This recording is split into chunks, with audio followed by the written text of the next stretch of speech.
পরীক্ষা হব অবন্তিরাস তুই নারায়ণ নারায়ণ।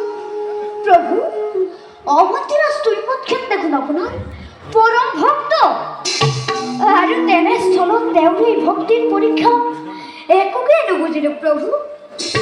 খোলাতে বলিহি প্ৰভু, ভক্ত সকলের ভক্তি পরীক্ষার দ্বারা এই জগতত প্রসার করাই হল আমার প্রধান কর্তব্য। প্ৰধান কৰ্তব্য। কেবল দুই মথানের ভক্তি পরীক্ষাই নহয় আৰু আছে মহান উদ্দেশ্য। মহান উদ্দেশ্য? অশোভনের কন্যা সাবিত্রীর পতিত্বগুণের মহিমা জগতত বিস্তার কৰিব নারায়ণ নারায়ণ। কওকচোন প্ৰভু, কিদৰে ৰজা দৈমথেনৰ পৰীক্ষা আৰু সাবিত্ৰীৰ সতীত্ব গুণৰ মহিমা এই জগতত কৰিব প্ৰকাশ? খোলাতে তেলে বলিহি প্ৰভু, আমার পরীক্ষার কথা। অবন্তী রাজ্য রাজসিংহাসন সেনাপতি উগ্রসেনৰ দ্বাৰা অৱৰোধ কৰি ৰজা ৰাণী পুত্ৰ সহিতে বনলৈ খেদাই বনবাসত অশেষ কষ্ট ভোগ কৰাব লাগিব। নারায়ণ নারায়ণ। অন্যহাতে অশোভনের কন্যা সাবিত্ৰীৰ লগত দৈমথানৰ পুত্ৰ সত্যবানৰ বিবাহ কাৰ্য সমাধান কৰাব লাগিব। নারায়ণ। কিন্তু বিবাহৰ এবছৰ নহওঁতেই অৰণ্যৰ মাজত অৰণ্যৰ মাজত সৰ্পদংশনৰ দ্বাৰা সত্যবানক নিধন নারায়ণ নারায়ণ। কিন্তু কিন্তু কি প্ৰভু?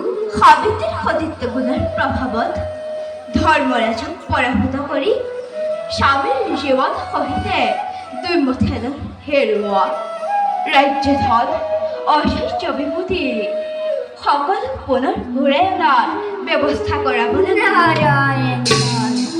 দেৱঋষি প্ৰভু, তুমি মোৰ এই সকলো কাৰ্যত সহায় কৰিব লাগিব। সেই হেতু দেৱঋষি প্ৰভু, এতিয়া তুমি নিষ্কৰ্তব্যত কৰা কুশল আৰু আমি আমাৰ কৰ্তব্যত সংগই গ্ৰহৰ। নারায়ণ নারায়ণ। হে প্ৰভু, তোমাৰ চৰণত প্ৰণিপাত জনাই আমি বিৰাইহে মাগিছো। ঈশ্বৰ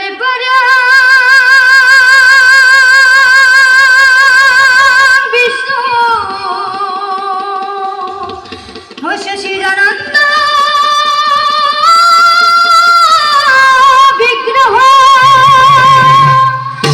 অনাদি রুধির গোবিন্দ সর্বকারণ কারণ সর্বকারণ